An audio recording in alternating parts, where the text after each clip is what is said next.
Hi, welcome to HardReset.Info channel, dear viewers. In front of me Realme C33, and now I'm gonna show you how to perform soft reset force restart on this device.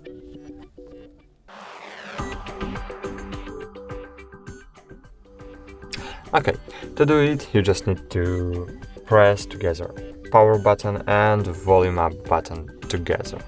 So press and hold until your device have been force restarted.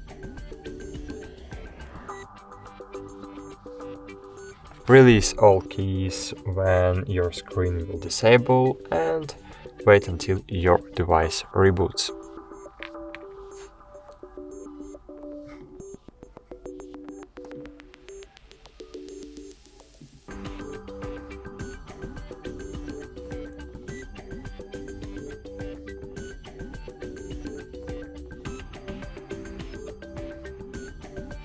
Okay, that's it.